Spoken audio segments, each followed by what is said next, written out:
state something before the video starts. My video quality is different because I got a new phone and it's significantly smaller than my other one.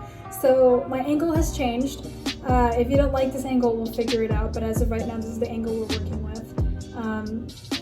The show will end up right here and you won't be able to see my pants, which is good because I'm wearing pajama pants and I don't want to seem unprofessional.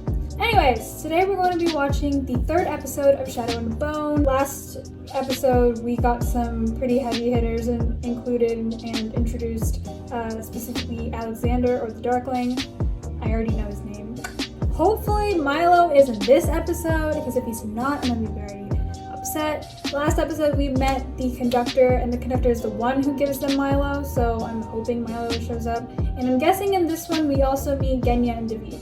Speaking of this series, I actually just finished Six of Crows. I'm rereading all the series, so I'm reading Crooked Kingdom right now. I'm going to read the Grisha trilogy after this, and then after that I'm actually reading a duology, I should say, called King of Scars. So yeah, we're gonna be watching the Making at the End of the World. It changed again. This one has the crow in it. But you mustn't worry about me. She's still all like fine. bloody and everything. Safe. In the little palace. It's like I blinked. Oh, she's trying to do the powers. Genya! As I recall, Genya is supposed to really go with poison. Oh, they're undressing her now.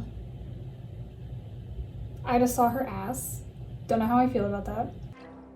In an hour, you'll be presented to King Piotr, and General Kerrigan has asked that I make you look presentable. I'm to meet the king. In an hour. Oh. Yes. Oh. So let's get on with it. She's like such like a rich white mom kind of feel. Some of this is surface. Some of it runs deeper. She's a healer. I am a tailor. I can fix. But I can also... Oh, she's a tailor. I just read about, I didn't really get into Genya's story. That's such a cool power though, to like change someone's appearance. She's gonna look beautiful and Alexander's gonna be like, oh my god, so pretty. And then they're gonna be in love. Oh my god, Amita's back. I finally learned the actress's name, Amita Simon, and she's like so pretty. Like this show really casted like the most beautiful people like ever. Look at her. Nina's a radical who thinks Grisha should get to choose. Nina's here. She despises involuntary service more than she She's so pretty. She's a heartrender. I just finished Six of Crows, so her and Matthias are a thing in this book. I don't think, in this case, they're not a thing yet. That would be Jarl Brum. If you need the room. Oh, that's the word, yeah. And then they're just Skell, I think. Fjerdan is such a cool language, though. Like, the way that they actually, like, wrote out the languages. I feel so bad for her. But she's, like, incredibly manipulative. We're gonna meet Matthias soon. Where's Matthias? Matthias! Where is he? Okay, I'm gonna pause. My opinion on the Fjerdans is super weird because like, this is, like, their version of racism, right, in this world. Where, like, I feel like the Fjerdans, this is a really, really extreme analogy, but I would compare them to the Germans and the Jews. Specifically Hitler's mentality about the Jews, at least with, like, majority of the Fjerdans, because I think the worst, I don't think all of the Fjerdans are bad. I just think, like, a lot of the people in power are, and so because their prejudice kind of, like, spreads throughout the rest of their country. And that's why I don't believe Matthias is actually bad when we meet him, although I did hate him when I first read about him because, you know, he wasn't really understanding, he was super prejudiced against Grisha, but that I realized it's what he was taught. So, like, when he finally, like, I read Six of Crows, he finally got over that and he actually acknowledged his feelings for Nina. I loved him. He's great. I think he's an amazing character. Hitler kind of saw Jews as, like, plagues, I guess. And I think they do the same thing here, where like Grisha are abominations. They're not meant to be alive. They're unnatural. They're aberrations. They should be wiped out. And specifically, again, I'm talking about people in power. That's why out of the Fjerdans, I don't really hate any of them except for Jarl Brum, who's the guy who, you know, calls her a witch. So I'm guessing that's him because he matches the description from the book pretty well. She's gone. Oh yeah, she's part of the Crows. We're in this now. And I know what a million Kruger means to me. What does it mean to you? Freedom. Fun. Like at least a few months. Oh yeah, in the books, Jesper has a chronic problem where he gambles and he's in a lot of debt. So he loses money super quickly because he has like good moments with like gambling, but then he also has terrible ones. So like, that's what this is. That's what he means by fun. You get us across the fold and I'll figure out the rest on the other side. Fine. That's the one character flaw I hate about Kaz is he never just says the whole plan. Need £20 of alabaster coal. Pack of Mesdaloon Gerda, not the kind from Kurt, it's too weak. And, a goat. Milo! Our favorite character. You can see my pants now, you're welcome. Just the coal. No detours. Just the fact that he has to say it to him, because yet again, Jesper makes so many detours in the books, where he just wants to gamble all the time. My power. I can't tell where they are. I feel like they are in Ravka. The General built this home for us so we can thrive. I love this view of it because you see how she I'm looks. making a break for it. He just appears out of nowhere. I think the Grand Palace is the ugliest building I've ever seen. Look at him trying to butter her up because he likes her.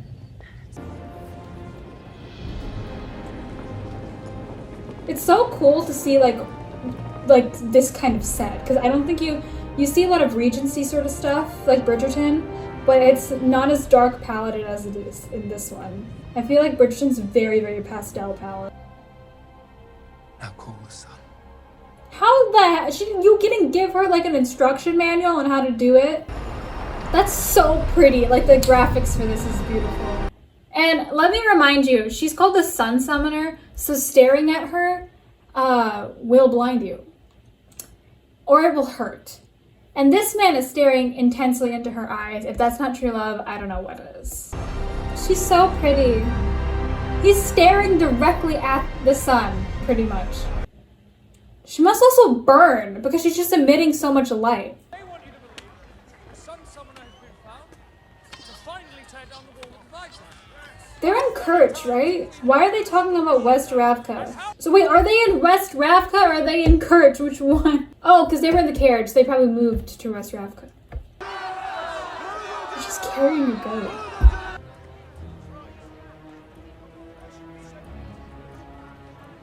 Okay, so I think he's worried that like maybe he's double crossing them or something, or that maybe he's just distracted, because that's also a thing in the books that Kaz is kind of doesn't like that when people are distracted. Attached. I didn't think I'd have to specify no detours to you. Even if just a few minutes could end a lifetime of questions. Your parents are Suli. They don't cross the fold, they go around. I know. I just thought that if I saw the names on there, I could let the idea of them go. I'm just gonna say, this version of Kaz is so much nicer than the book version of Kaz. He's like such an asshole in the books. Which is to be warranted because his backstory sucks. In the way that it's beautifully written, but it's a dark backstory. He's so much nicer here, where he's just like, you're one of a kind. And in like the books, he's like, I could get anyone to replace you. There are so many other spiders. Spider is someone that does what she does. There's so many other spiders in Kerch, I could take anyone. You know, he kind of makes her feel like she's easily replaced. But in this one, he's like, I can't replace you. That's why I need you. So don't do anything stupid. I feel so bad for both of them because I feel like they both understand that they like each other. But like, Kaz can't get out of his own way to do it. And she's just kind of over the edge at this point. I feel so bad for this woman. Matthias! It's Matthias! He looks so evil. Maybe you're not the infamous Triskella after all. Maybe you're just slavers, dressed in furs, taking women to be sold. I'm no slaver. Be silent. His accent! Taking us to our death. Face trial.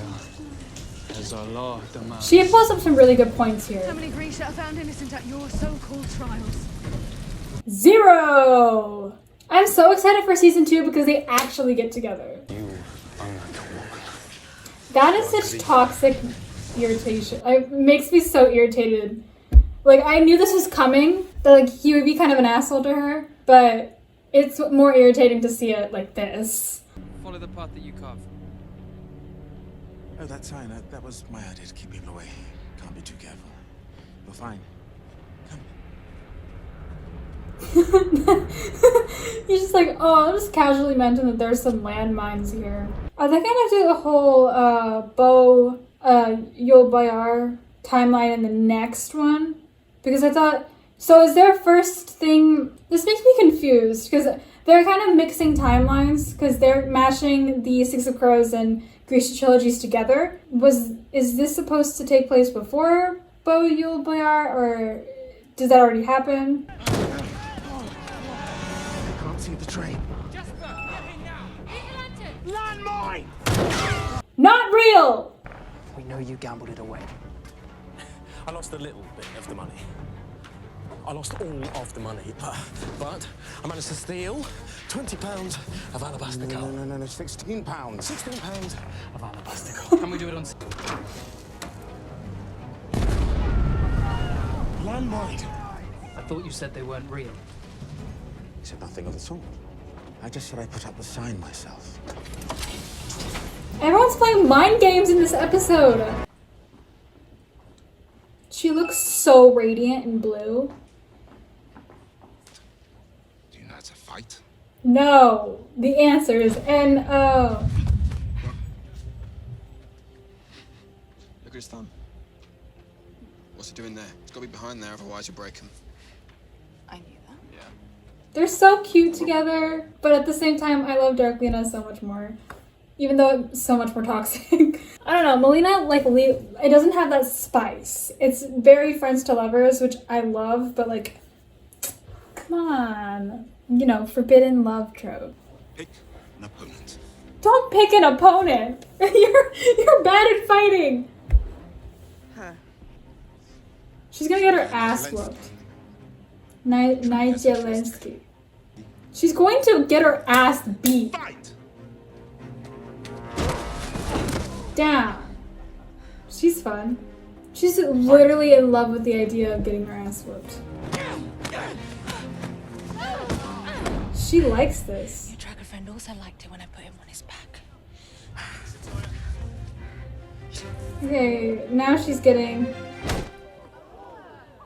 Shoot! She landed one. I don't think she was allowed to do that. It was combat training. Oh my god, these seem like such, like... They're friends with her just because she's a sun summoner. Have you lost your mind? She's not the enemy any more than I am. Go! Zoya has some issues. I'm actually really interested to learn more about her because I held King of Scars at the library. I wonder if the general will read her letters and like understand how she's feeling. Oh, the library. Oh my god, I would love to have a library like this. That's like my dream. I want to live somewhere with a giant ass library. Like a personal library. That's how rich I want to get. Just a huge ass library with all the books that I want. Like books? You are well read, aren't you? Educated. The headmistress where I grew up said because I didn't possess any physical talent, I should possess knowledge. Isn't that lovely of her? He freaks me out. I'm the king's spiritual Oh, the advisor. apparat. Are you? Let me curate some reading for you. Why is he so creepy? I don't like him. I want him to leave. Get out of her space, her bubble. I feel like General Kerrigan won't like the advisor, so we're gonna get some protective Alexander vibes in this episode. He's definitely tricking her. Why would you go into a cave by yourself, ma'am? Hello? I get that she's never been here before, but she's incredibly naive. You've never met this man and you're taking his word for it. How do you even know he's a spiritual advisor? He could be lying to you. You don't know anyone here. Except Kerrigan. And you know him. Oh my god. Oh my god. Let's have a look at you. She came out of nowhere. This lady's freaking me out. Okay, so she's not gonna get killed. Where everyone believes that you are the one. She doesn't even believe that she's the one. Come back when you believe it too. That's actually a good lesson though. Once she believes that she is the Sun Summoner, it makes more sense for her to get trained. And yet I wish I were with the First Army. In some moldy tent, drawing a world where the little palace is just a bit of pencil and paper. Not real. None of it real. None of it. I don't want her to cry again. Last time I had like an emotional issue with her crying. An intervention, what others might call luck. And after all, the fold is thick with Volcra. And the tracks. I want to hear more about like how the fold was created and like the Volcra. Did you say the like, tracks where they came weren't from. complete? Don't get used to this. General Kerrigan insists that we eat peasant fare to keep us humble. News! I don't like that they have to eat together. That's one thing I can't. I can't watch. I don't like having people watch me eat. It makes me upset. Why are you here eating figs? Hmm? You should be training every waking moment to tell. I don't like it. She doesn't know what she is, dude. She just found out yesterday. I need that man to shut his mouth. Never make it with this extra waste. Give me a second. This is how we die! Jasper, grab the goat. I'm not throwing out the goat! Shut the Have the goat! goat. It's Yeah. the bait! It's for you! I need you to calm down. Hug the goat. Shut the hell up. Oh my god, he saw that coming, that he was gonna freak out. What is he doing? Oh, he's a fabricator! Oh, I thought he was gonna like be a fabricator. He's just guessing where they are. That's so cool. I was really hoping to get like an actual sharpshooter moment from him. That's like badass. Because like hitting a sign isn't gonna work. Are they all dead? Ah!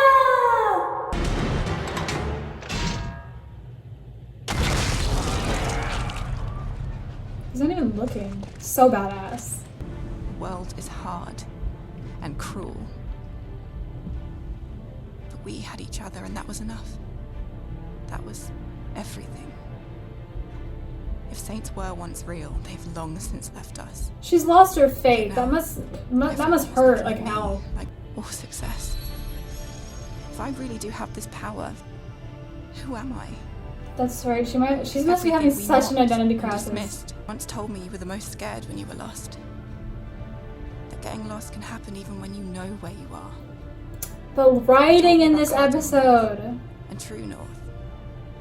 Cardinal north is a direction on a map. True north is home. And he's her true north. It have always been my true north, Mal. I'll find my way back to you. And if I am to survive this, I need to be home again. I'll meet you at the meadow. With you.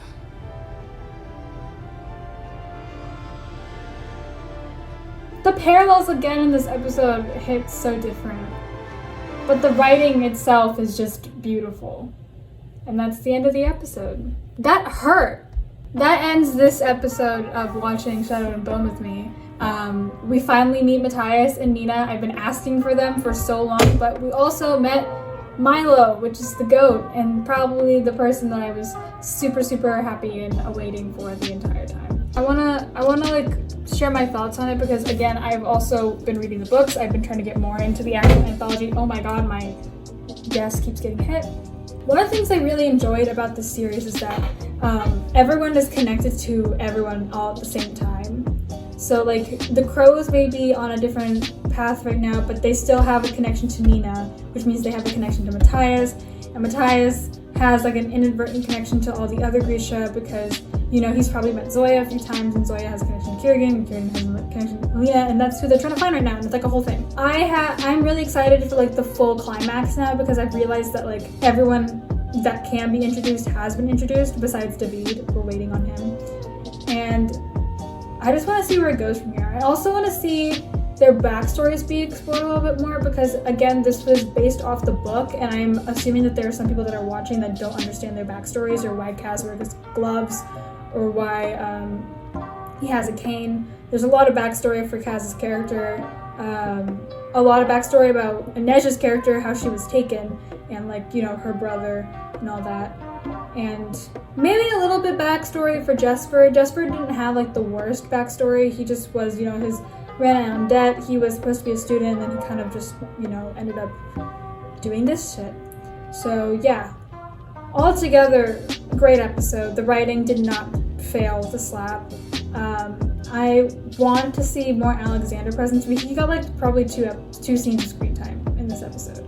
So I'm really excited for later when he like, you know, becomes like an actual main character and like he has more scenes with Lena, because they're so charged and they're so full of like this energy in them.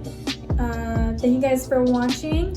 I have links down below for Black Lives Matter and anti-Asian hate crime resources, so if you want to check those out. I'm also posting more regularly on my second podcast, The Musings of a Reading Introvert. There should be an episode out every Friday. Also have another podcast called Weird and Wacky Tales with Gia. This is a podcast that it hasn't been updated recently because it requires a lot more time and research, so I'm trying to stockpile episodes before I actually post again. I don't want to like run behind or anything, but that should be coming out on every Tuesday.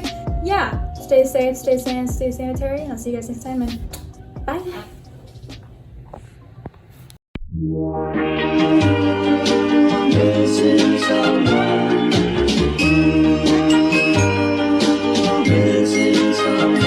Missing someone.